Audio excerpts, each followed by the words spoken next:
Welcome back to the Wild Robot Escapes.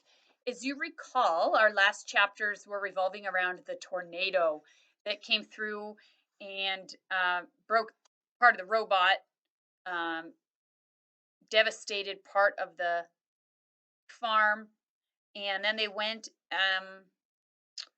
and they got some work crew robots to come fix up the farm. So we're now on chapter 30 titled The Gift. The children walked into the machine shed, past rows of parked farm machines, and found Rose tuning up the milk truck. "We got you a gift," said Jad, smiling. The robot felt something like surprise when the boy handed her a box wrapped in silver paper with a big red bow on top. "Can you guess what it is?" said Jaya. Rose started guessing. A bucket, a rock, a hammer, a turtle, a can of. "Okay, okay, you can stop guessing," said Jaya. "Don't forget to read the card," said Jad. Nestled under the bow was a little card. Rose opened it and read the following words. They were written in Jad's messy handwriting. "Dear Rose, thank you for taking such good care of our farm and our family. We spent all our savings on this gift, so you'd better like it. Love, Jaya and Jad. P.S. Please tell us more stories about the robot on the island as soon as possible." "Thank you for the nice card," said Rose, "although the handwriting could use some improvement." Jad rolled his eyes and said, "Open your gift." The robot untied the bow and tore off the paper and lifted the lid of the box. Inside was a tool belt. It was made of dark leather and had a wide strap and different sized pockets for holding different kinds of tools. "We thought you might like this and it'll make your work a little easier," said Jaya.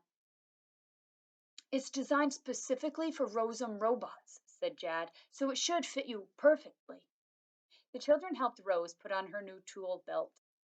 Rather than going around the robot's wrist like a normal belt, it went diagonally around her torso.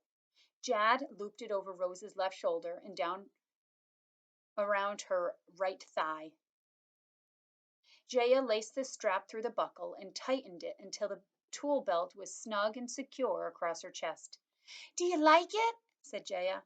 "I like it very much," said Rose. "Thank you for this lovely gift." The children smiled and hugged the robot. They really seemed to care about her. Rose wondered if they cared enough to help her escape from the farm.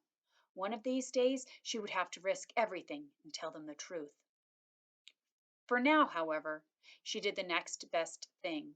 She led Jaya and Jad out to the oak tree and told them another story about the robot on the island. And I want to show you this. Here's the card. You can tell it's written in different script. That's how the author helps us to realize what is written by the characters and what the author is actually writing. And then here is Rose with her new work belt. Pretty cool. Her tool belt, I mean. Chapter 31, The Campfire. Wood smoke billowed up from the backyard and drifted across the farm. Rose is building a campfire for the Sharifs. In her old life, the robot made fire by cracking special stones together until she got a spark. In her new life, she used a lighter. The family sat around the rippling flames and gazed up at the stars. The dog stretched out on the warm ground. The robot was standing nearby, but her thoughts were far away. Her computer brain was scrolling back through memories of campfires and stargazing with Bright Bill. Fluffy white marshmallows were skewered onto the ends of sticks and then roasted above the flames. The children laughed as their marshmallows caught fire.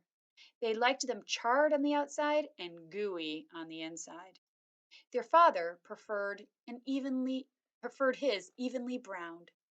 When the Sharifs weren't stuffing their mouths, they were chattering happily. "That's the space station," said Jaya, pointing to a tiny dot that was slowly moving through the sky. "I can't believe people live there." Animals live there too, said Jad. The station has a farm. We should bring our cows up and show those space farmers how it's done. I think our cows are perfectly content right here on Earth, said Mr. Sharif. And so am I. Once the marshmallows were gone, Jaya and Jad snuggled up with Oscar, staring into the flames, and asked their father about the old days. But the children were just too cozy to stay awake for long. So Mr. Sharif spoke to Rose instead.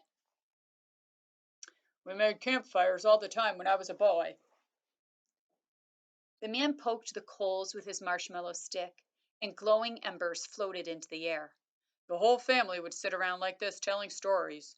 We had a nice life here, but my brothers and sisters moved to the city, my parents got old, and everyone except me stayed, and they expected me to take over the farm. I couldn't run this place by myself, he went on, so I hired Jamila. I did the farm work and she managed the business. We made a real good team, and then we fell in love. When Jamila was pregnant with Jad, we bought a few auto machines to help out. Then Jaya showed up, and we bought a few more. If I'd known one of those machines would be the death of her, the farmer's voice trailed off. Rose wanted to know more about Jamila, and about Mr. Sharif, and about the rest of his family.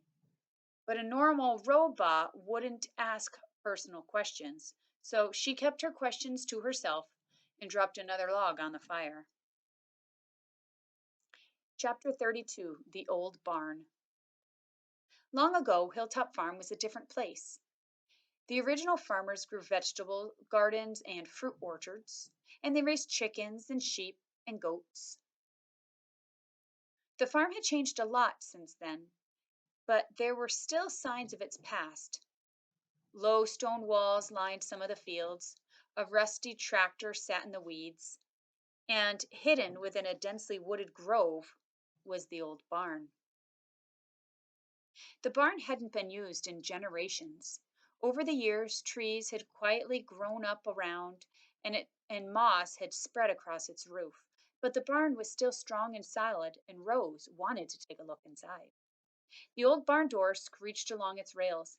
"Hello," said the robot, peering into the darkness. "Is anyone here?" I'll show you a picture of the barn. There's Rose in the barn, headed in. It's in pretty good shape.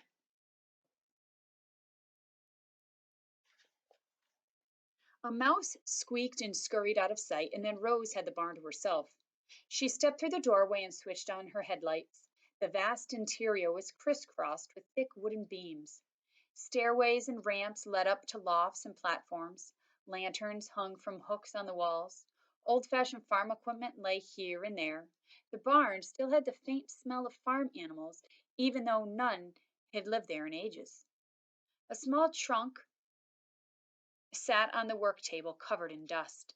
Rose carefully opened the lid and examined its contents.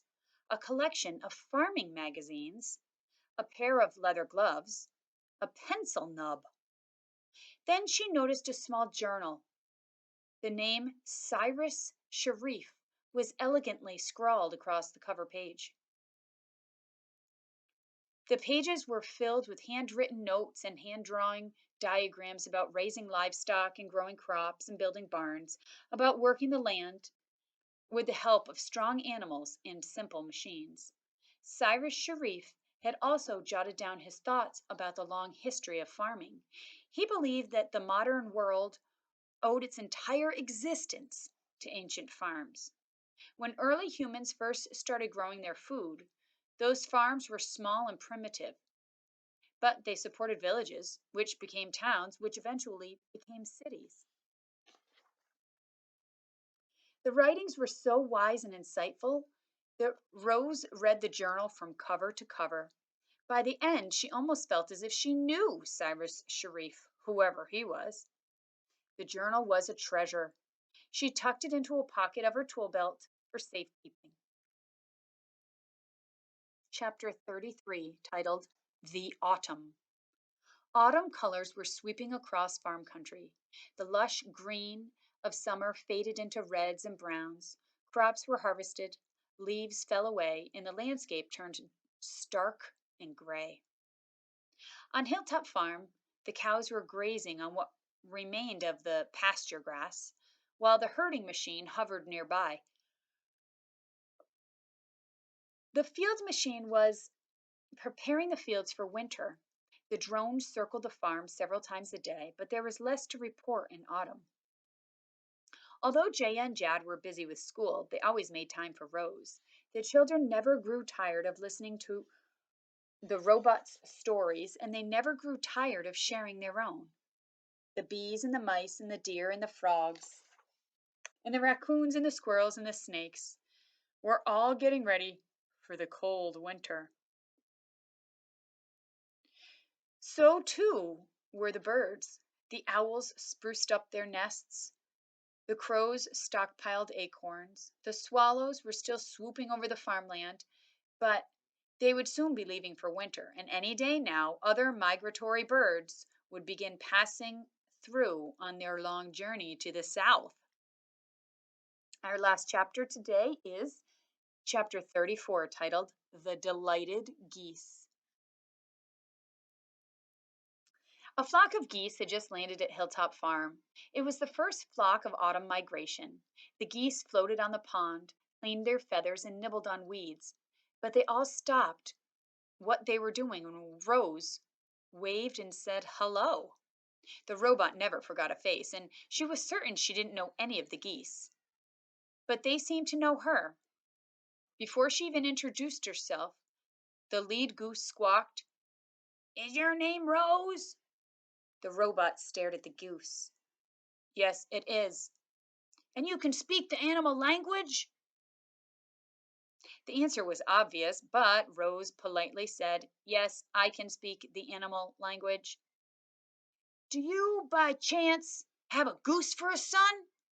"Yes, I do," said Rose. "His name is Brightbill." At that, a voice blurted out, "The stories are true!" And suddenly the flock was smiling and fluttering over to the robot. When the commotion settled down, the leader explained, "All along our migration, we've heard rumors of a robot who can speak with animals, who has a goose for a son, and who is trapped on a farm. That sounded ridiculous to us, but here you are." The flock was absolutely delighted to meet our robot. They lounged around the pond for a couple of days, chatted with Rose whenever she came by, and then they continued flying south to their wintering grounds. Another flock of geese arrived, and the same thing happened all over again. Rose welcomed them. They were delighted to meet the legendary robot, and then the flock continued south. Then it happened again and again. Before long, the coming and going of delighted geese was just another part of the robot's autumn routine.